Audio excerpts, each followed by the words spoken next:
look like for us? And how do we know that we have it?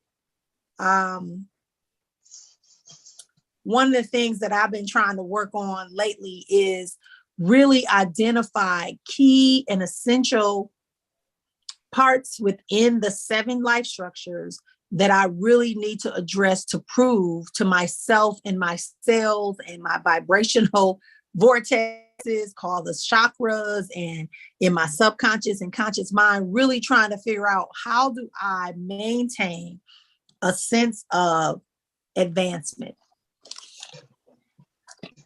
Because we know what we said healing is. Mm-hmm.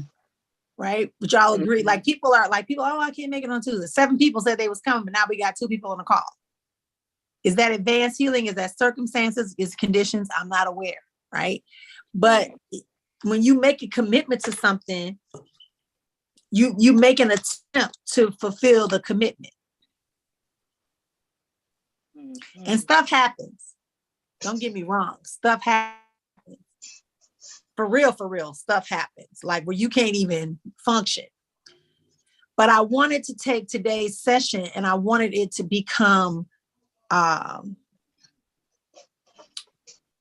of a larger conversation as we are progressing toward our next retreat in July. Where were you before the retreat? Where were you after the retreat? And where do you want to go? I know y'all like, dang, we've been gone, Marion.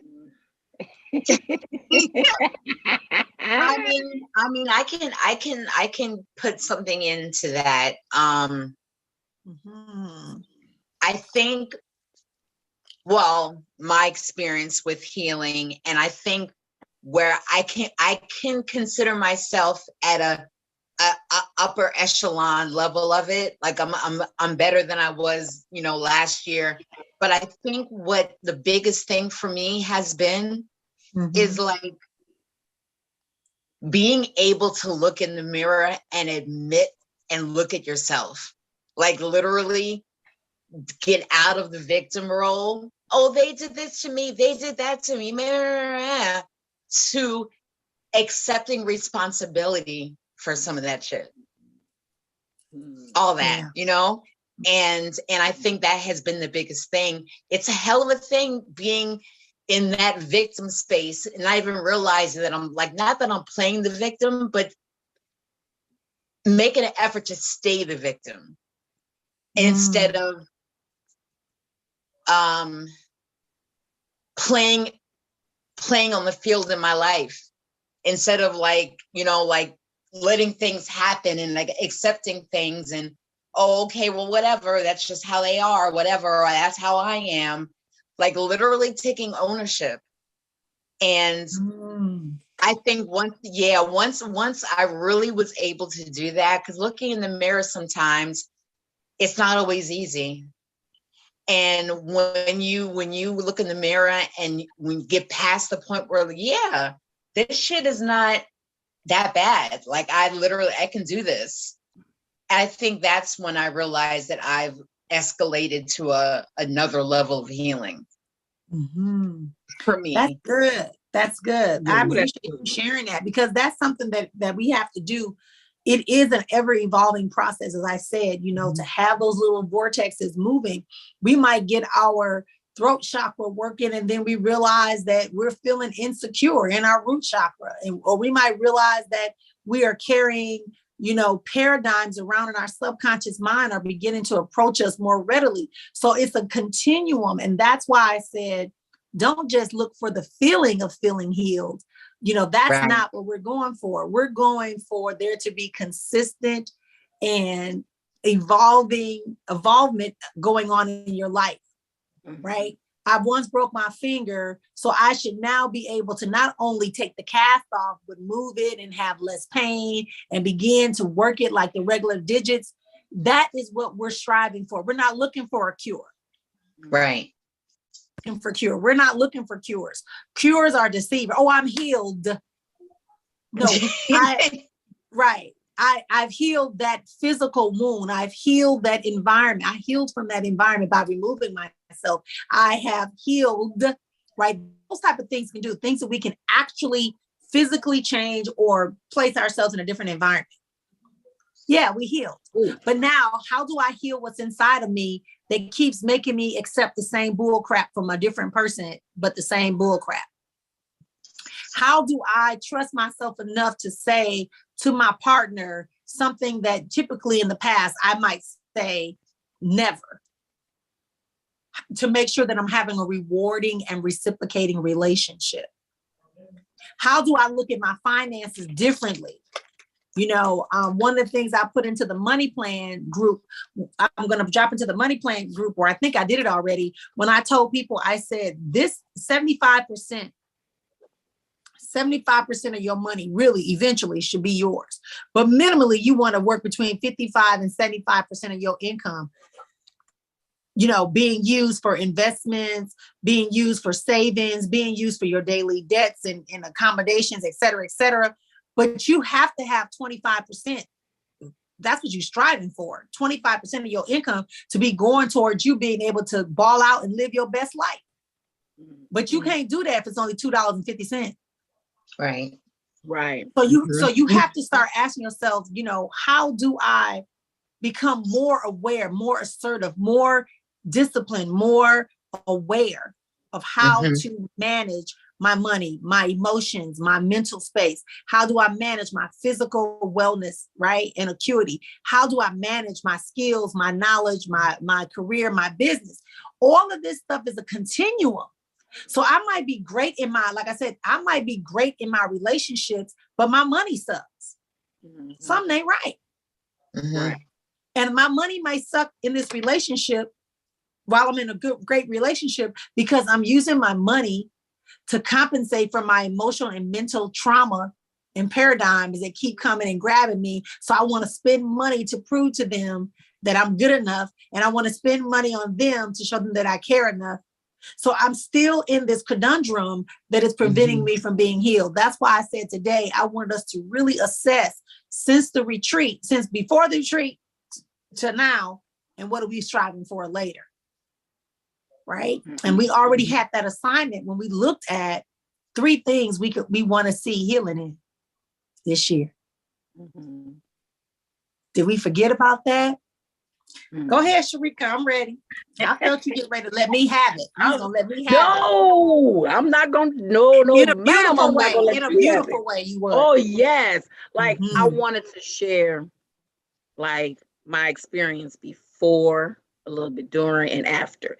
And one of my constant struggles is finances, but I'm a lot better than I was starting out. But what I wanted to share was the before I ever approached a retreat, I was always in the shadows of things, not really want to use my voice chakra to speak or, you know, be open until you told us and encouraged us, it's your story. Tell your story like you want to, like you want to tell it.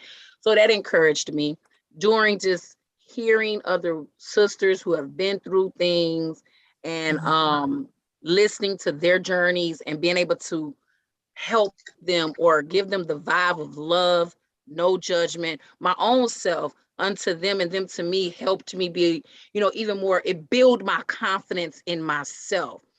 Now, after we still working on the after, right? But I wanted to share something that I just experienced. It was like a true eye opener for me, and it's part of my healing process. It was kind of like, wow, it showed me that wisdom and spirit has no elders or age.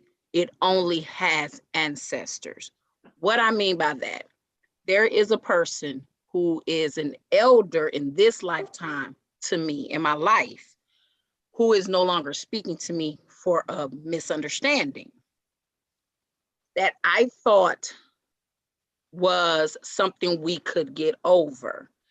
And what ended up happening was she sent me a small blurb that basically kind of made her kind of remove herself and said no explanation needed or whatever. So I came back to her and I said, well, you're like a mother to me. You've been a part of my life for 20 plus years. I still value you. I still value what you say, how you feel, and what you have imparted in my life, in my children's life. I said, however, I just wanted to express to you that you hurt me in that moment, but we can get over it because I see you as my family. From that moment forward, from the time she sent that message up to now, I have not heard from her. I have reached out multiple times because my heart chakra was hurt because my mind is blown and my heart was hurt because I'm like, I would not expect her being who she was in my life to do this. However, in this whole process for me, I realized, remember when we were talking about taking time out to meditate and really, I was sharing with you all that I was going to start really taking time to search within myself about my own change, worry about myself, things like that. In a lot of meditation, I realized this was something that had to take place with me to help me become stronger in allowing people to journey on that I may have felt like was going to be in my life forever. But if they have not reached that place or they decide to journey on another way, it's okay. Let them live their journey. So, Right. And not hold them accountable for it, like not be mad at them about it or anything or hurt. But it also taught me that in my spiritually walking my walk and letting this relationship go, if I can do that with her, I have enough strength to allow my children to grow and be in their journey and do the things that they need to do, like a different detachment, and it doesn't hurt me because I went to a couple of Reiki sessions as well. And one of my Reiki sessions, she told me, she said, you have such a beautiful spirit. She said, but it's a blessing and a curse at the same time. She said, you love so much, but your ancestors want you to start pouring that into you. Also, not worrying about what the people that you love, how they feel. Same thing you all have been telling me.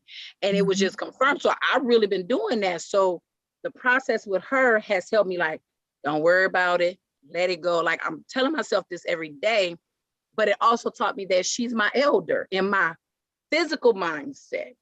We have, ministered to each other spiritually. We've prayed together. We've cried together. We've done all sorts of things together. But what I realized is there are parts of me that are growing spiritually and exceeding where even she may be. And maybe her spirit obviously knows it and does not necessarily like it's kind of conflicting maybe. And she decided. So let me pause you if I may. You said a lot. And I want first and foremost, I want to commend you for taking the moment to think. But remember, we're doing a 5 movement stand. Okay. This is what happened. Let me feel what happened. Now let me figure out how I can prevent or correct the situation. Let me implement what I just said and let me start anew. Right? Bam. Okay. And when we do that, we don't have to dwell and continue. So she made her choice, which is her right to make a choice. Correct. It was not for emotions. For your emotions, it took you back like almost 15 years. And you saw it as a betrayal. And you internalized it. So that's that paradigms I was telling you that comes up. So when you reached out to her to affirm her and thank her for her contributions and express and open up again to say, right, I would like us to have an amends of this situation. And she chose, because it's her right. Correct. To choose. Then at that point, it's not even about her being an elder. It's not about you being with her for 20 years. It's about there are 2 unique individuals that have their own assignment. Yes. And when their paths crossed, they contributed and now they have to continue their assignment. Correct. Yes. That's it. And and that's part of the journey, like you said, and then you can release it with love and honor. And that can be a positive memory and motivation in your life. Of course. Yes. Now, you see how that's much better than trying to, yes, you're still going to miss that relationship, depending upon how often y'all talk, that she was your confidant, possibly. Whatever that role was, now is a time when you feel that yearning to say, let me pull on all the wisdom, all the insight that this person gave to me and move and thank them. And what would they say? Or what have they told me already about situations like this? Right. That way you keep it in perspective and you're not distracted. Yes. I'm trusting that what I'm saying is there. Yes, we are going to feel. We are going to miss, like you said, my heart and everything was like, what the heck is going on? Right. So I want you to see it not as remember, hierarchies limit us. But if we say that we are equal and we both have an assignment and our paths brought us together, but now our assignment is moving us like this, we're still individually. So now there's no harm, no foul, no judgment. Right. And you don't have to let those paradigms come back up of abandonment, being misunderstood, et cetera, et cetera. Correct. Thank you for breaking it down that way for me, because that is everything that I'm experiencing. I'm really actually in a happy place because of what I experienced. And it's kind of like Amina said, not either side feeling like a victim or anything like that. Just finding the peace in it, like you said, and moving forward. And I could tell that's growth for me because I wasn't always like that. So thank you for helping me word it, bring out the proper words for it. Because remember, our words are frequencies and vibrations. Correct. And we must elevate the language that no longer supports, right, the weight of our reality. If the weight of your reality is for you to be free and all encompassing, and when they say you have a beautiful spirit, you do. And it is going to seem like a blessing and a curse simultaneously. But that comes, you'll have less of the curse, because all curses ain't bad curses. Right. Right. I can curse you to be wealthy. That's not a bad curse, but it could cause some challenges for you. Right. Right. So it just comes to you understanding, like the session we did about I'm a good person. Remember that? Yes. The session on I'm a good person has nothing to do with you. That's right. Because good is subjective. And good is the enemy of great. Yes. If I'm stuck in good, how do I ascend to be great or exceptional or exponential? Right? Yes. Yes. Amina, I heard your voice. What were you gonna add? No, I'm just listening. Yeah, this is a beautiful. Oh, I'm feeling so great. Thank you. Yes, this is beautiful. Yes, yes, yes. I could really even tell the difference in the elevation within myself from where I started with the group to where I am now. Even in like you said, how I speak, the words I use to elevate myself, things like that. Taking a pause in certain moments where I once wouldn't, knowing the right space to speak, the right space when not to speak, things like that. I really grew in those areas and I'm really proud of myself. But I wasn't like that before I started the group and started in her healing journey. I was in the group at first, but when I first came into our actual healing sessions, it became like a whole different thing for me. And like Amina said, it started teaching me to look at myself, just really focus on me. What can I do better? How can Sharika be better? Things like that, where I wasn't really looking at that. I was looking around it. I was, being busy. I was doing everything then really searching for my betterment. So I've been doing that since we started this journey. I have really been real in my healing journey as opposed to just saying it. I really have been exercising things to elevate me, and I can feel that difference and know that difference how I do things, how I move. Like my actions help me see, oh, okay, girl, you don't do that no more. Okay, love letters. Like you told us, learn to write ourselves letters and stuff like that. You know, I write myself love letters sometime on the internet. Hey, Star Child girl, what's up today? Blah, blah, blah, blah, blah, blah, blah. You know, that feels good to do that. And when I'm actually doing that, I don't really even think about who will see it, how it affect others or whatever. I am talking to my higher self. And it feels so good to have a conversation with myself, whereas I wouldn't have done that before. Right. So, you know, that's beautiful. I'm feeling that right now because it's true. What you had just said a few seconds ago about, you know, not really having an intention as far as like going through life. It's kind of like in the way that I saw myself doing it. It was like I'm kind of just winging it, you know, just kind of like just trying something that I know about and just see if it works. And I have to say, up until now, I really haven't had a lot of intention. The only thing I've had a lot of intention on is parenting, you know, rearing a child.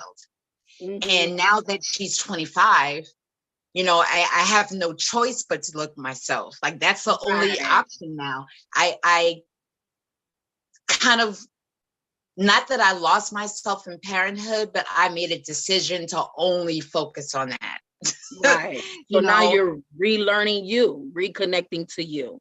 I am connecting to me, and we can't hear you, Marion. You're on mute, sis.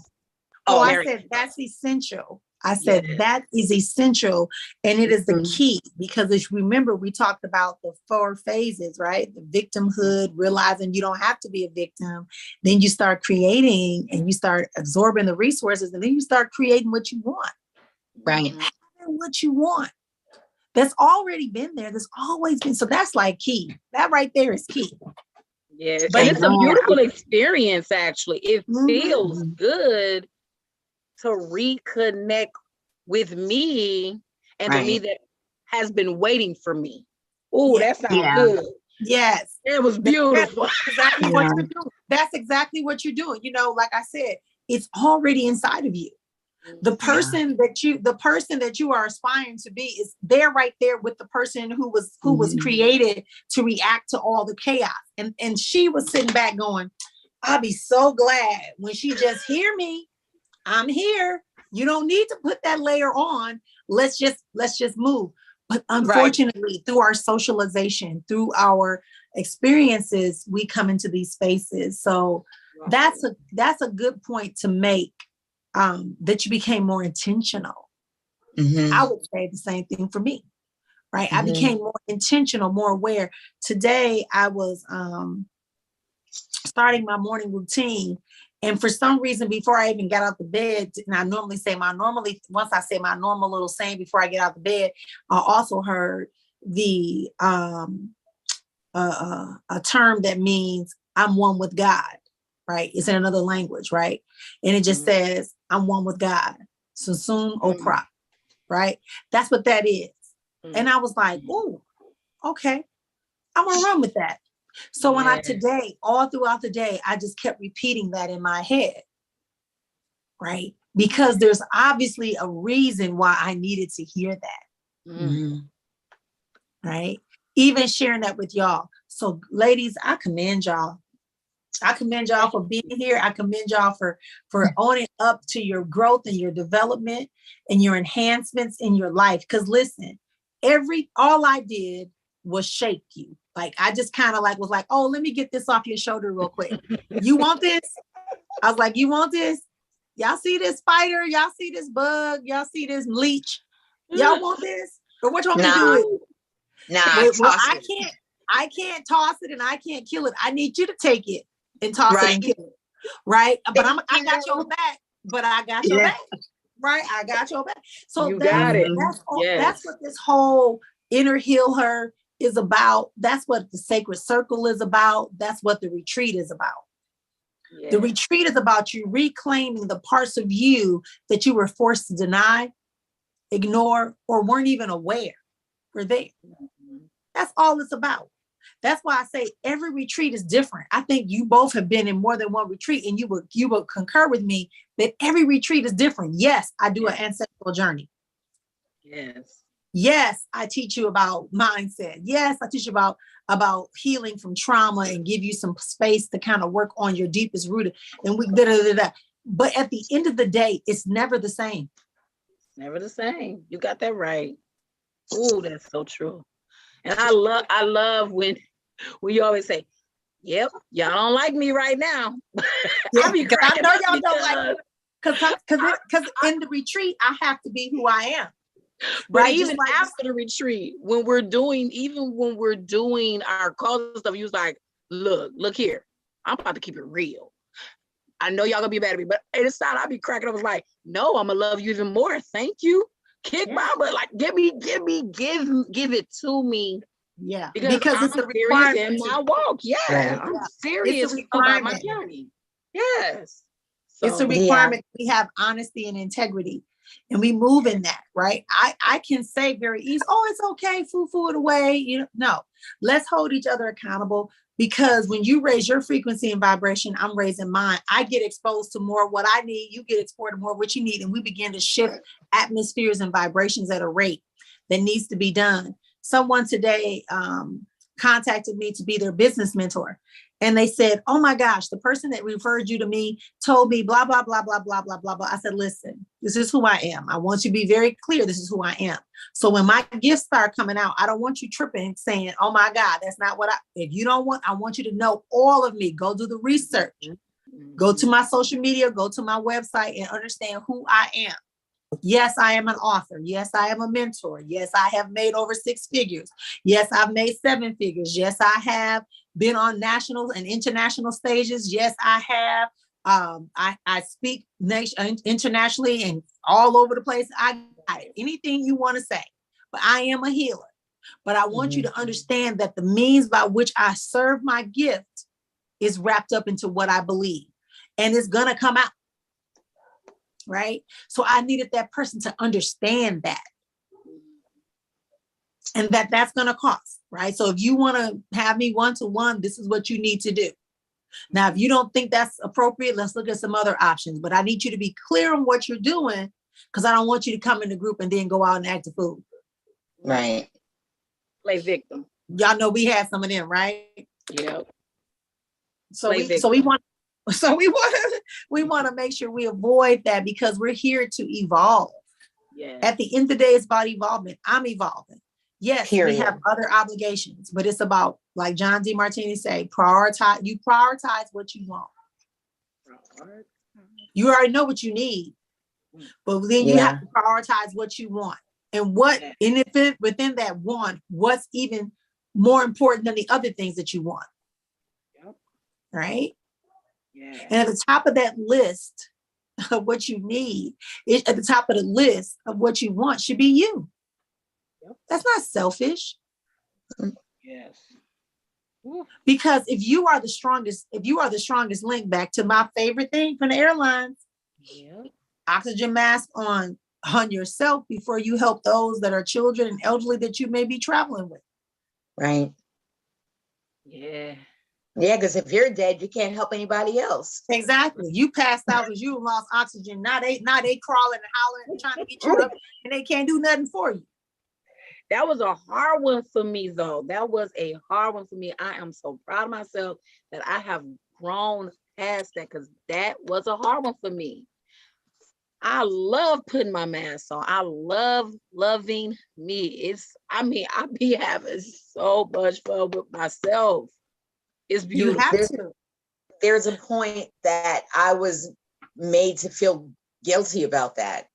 I can't even remember when. I can't even pinpoint what I saw or when it happened, but like it people, my family, whoever it was, the influences made it seem as though it was selfish and that it was like bad to do. Like you're so into yourself, you're not thinking about anybody else and blah blah blah blah. And that wasn't the case. Like if I'm not good, how can anybody else be good? Yeah. And so what I want to introduce is the idea that they were trying to convince you were negligent, when really what you were is attentive. Right. And you were giving attention to that which can bring along the best. If your car needs gas, don't tell me to put windshield fluid in my car if I need gas. Right. Don't tell me, I got some windshield fluid. You selfish for saying when I'm telling you I empty on. No, baby, I need gas. If I don't have no gas, I can't get to you to even get the windshield fluid. So these are the things. And I like to use those simplicities because when we take away the person, when we take away the place, we can look at it for what it is. Yep. Yeah. We can look at it for what it is. And that's why when I share with people that forgive your family, forgive your parents, love your parents, honor your parents. They were once a child, a teenager, a young adult. We're not aware of what they experienced. Right. But we can have empathy and we can forgive because maybe they were not aware and they don't have the capacity on how to do it. So whatever it is, they got us to this point. Let's honor and respect them for that part. Now, how much interaction you have is totally up to you. But you want to keep clear in your mind that because that's where you're coming from. Mm-hmm. It's not who you are. That's where you're coming from. Yeah. Mm-hmm. I think you all remember the poster, we got 10 minutes.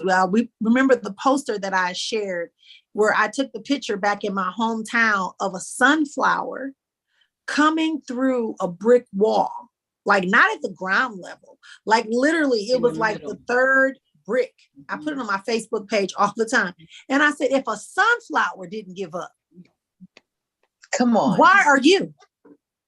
Yes. And I didn't see, maybe on the other side of the fence, there's grass or dirt or something, but I just saw that this stem was sticking out of a concrete wall, bright yellow, fully in bloom. So if that sunflower did whatever it could do, diversion. Now, can you imagine the diversions? Woo, I always like to personify flowers and objects, right? Mm-hmm. So imagine this seed is there. Oh, I'm a sunflower. I'm a sunflower. I'm a sunflower. All I got to do is push through the darkness and I'm going to see the light. Mm-hmm. How many of us have said that? I'm just going to push through. So you push through and you see the light and you realize it's not a bright light, it's a dim light.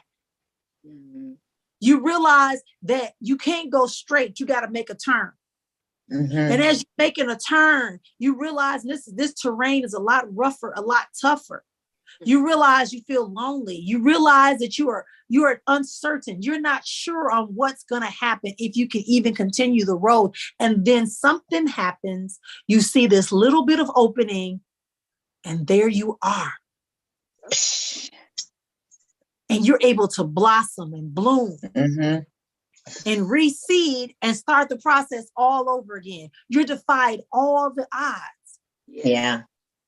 And this is what I want you to take away from our Sunday session. So I thank you for saying that it gives you intention, that it changed your viewpoint and positions about things. That's the kind of stuff that I'm like, okay, I get it. Mm-hmm. Even for me, sometimes just hearing y'all makes me go, yeah, I get it. I get why I'm doing this now. I get it. Yeah. But it has to be a community. The community has to exist. And if the community is not intact, somebody's going to come along and they're going to cut us. Even though we made it through the concrete wall, somebody's going to come and snip our flower and then forget about us and we're going to die. Yeah. Because they're going to say, oh, this flower is beautiful. What a unique, beautiful thing is just for me. And then they're going to kill it. And then we're going to be right back where we were before. So that's why the community of the Sunday sessions after the retreat are so important. Yes, they are. That's why when we're at the retreat, I say we're going to detox our mind, our bodies, and our spirits. Why? Because if you're doing the very same thing before the retreat, you're going to crave it during the retreat, and then you're going to do it after the retreat. And that means the next day you're starting over all over again. Right. Instead of expanding, you're going to be trying to recapture. You're going to gather, and you're not going to get it all. Yep. Yep. So, I had a lady when I was interviewing her just recently, there's a lady who wanted to come to the retreat, and I told her, I said, well, I just want to give you a couple of ideas of the expectations if you come in person. And I said, we don't serve any meat or dairy products at this event.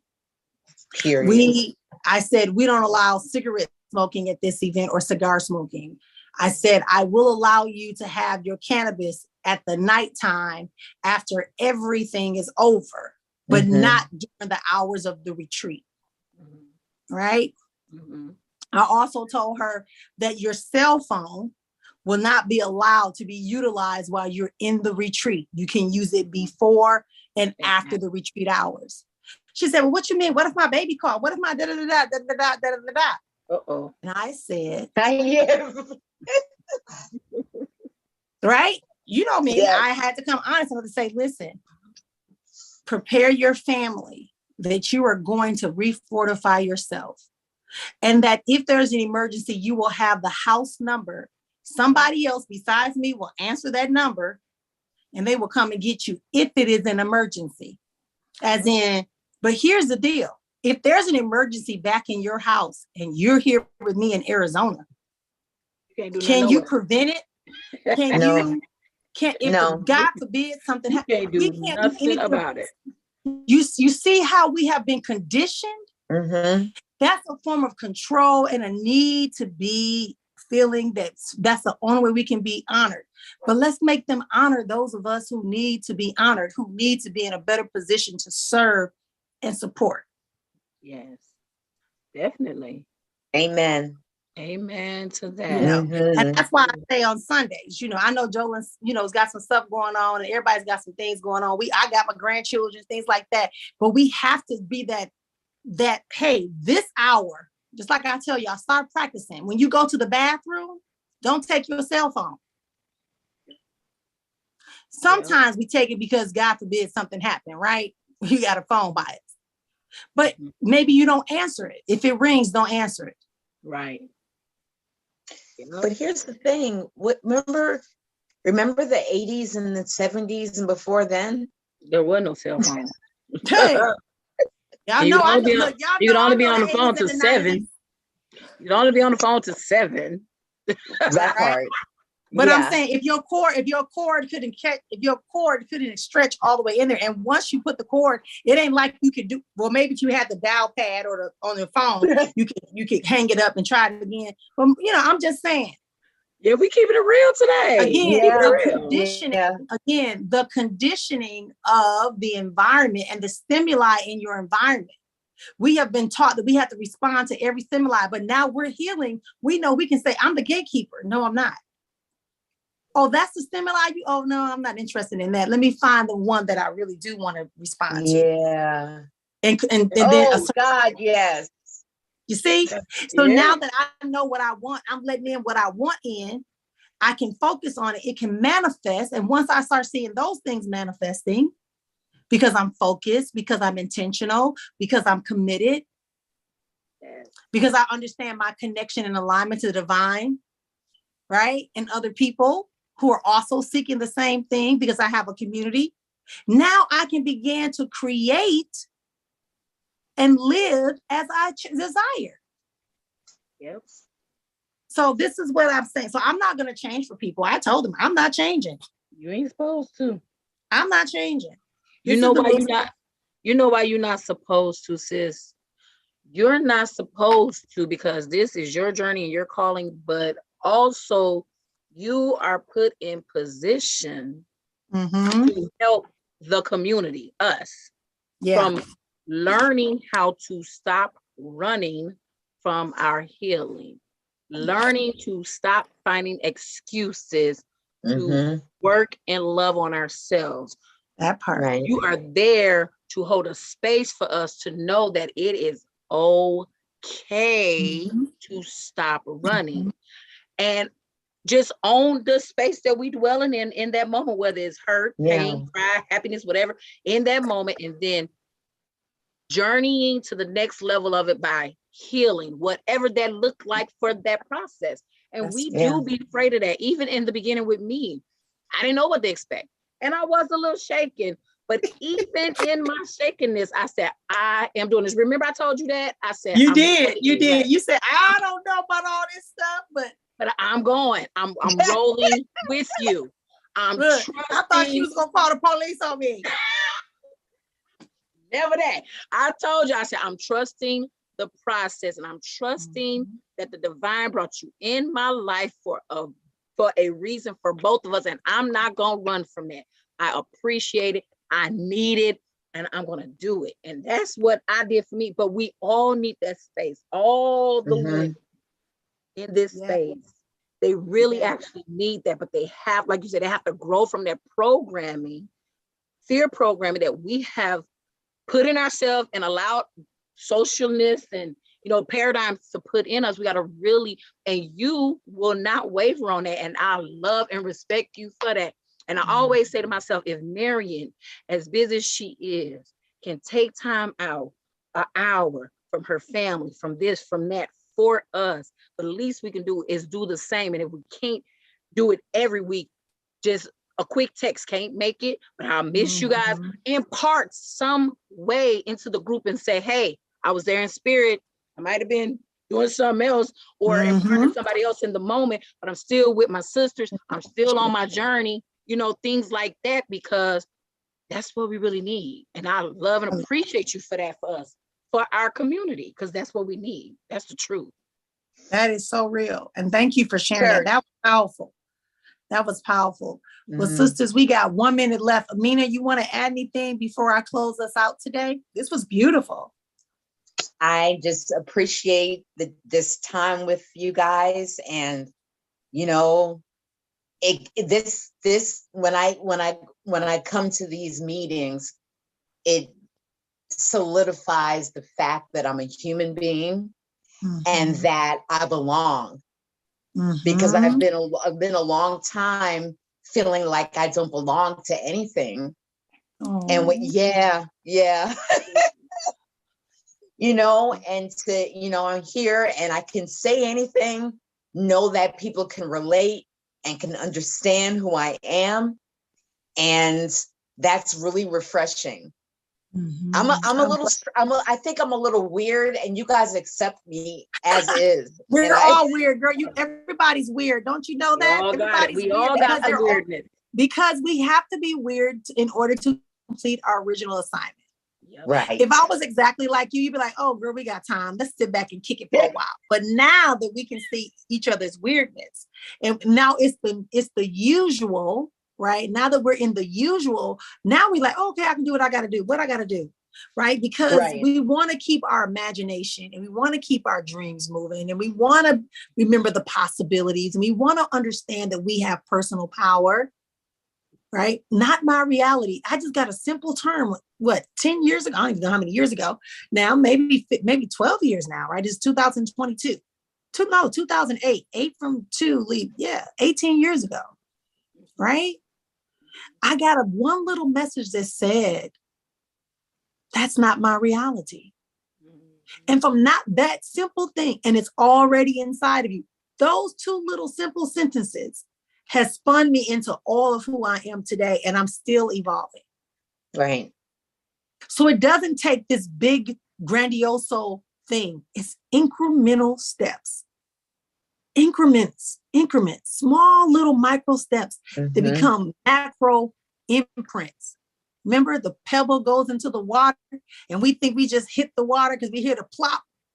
But after the plop, there are the ripples. Yeah. Huh?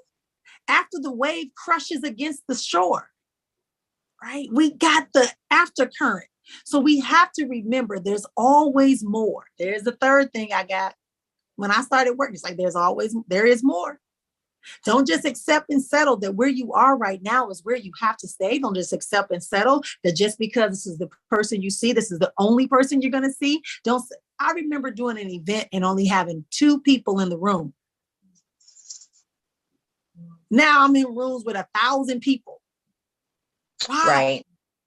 Why? Because I had to be faithful to the 2, to the 10, to the 20 to get to the rooms of 1,000. Mm-hmm. People don't understand that because they're looking for things to look a certain way. When people say to me, oh, you always look so fancy, so untouchable. Well, that's just how I am. But now I'm at the stage where I'm like, I'm going to look fancy and untouchable just the way I am. If lipstick makes you feel more comfortable, why? Why? That's a conditioning that tells us that if I don't have on lipstick, that something's wrong with me, that I'm not made up, that what I'm saying is not valuable enough. Who I am and where you're trying to be is not based upon me wearing the right color lipstick. Kind of like that story I told y'all when I was with Tavis and I got up on stage and I tore my stockings before I got up to speak. I let him, okay, listen, I know y'all see it. So because I can't stand behind this podium all day. So I'm gonna tell y'all right now, I tore my stockings. Come up the thing. It's probably done got worse since I've been standing here, but I need to walk because I feel I need to walk. I need to touch people. I need to come out and deal with you one-to-one. I can't stay on this stage by myself. And the audience was like, because at that moment they realize I'm still a woman. I'm still a human. I still can have error. I still can have some challenges in my life, even though I have achieved and accomplished and I am evolving. That's all I'm saying. Y'all got me talking. I ain't gonna talk. Hard. I know. I could be here all night with you. I know. Good Lord. I know. We'll be back here on Sunday. I think she got out. I'm not sure. Yeah, she did. She did. Okay. So we're going to wrap up because it went a little longer. Thank you for being here. I'll see y'all on Sunday for the Sunday session. Please go ahead and remind people July 15th to the 17th is the retreat here in Arizona, or you can join online. So let's keep that going and we'll talk again real soon. Yay. Thank you. Yay. Love you. Okay. Love you too. Bye-bye.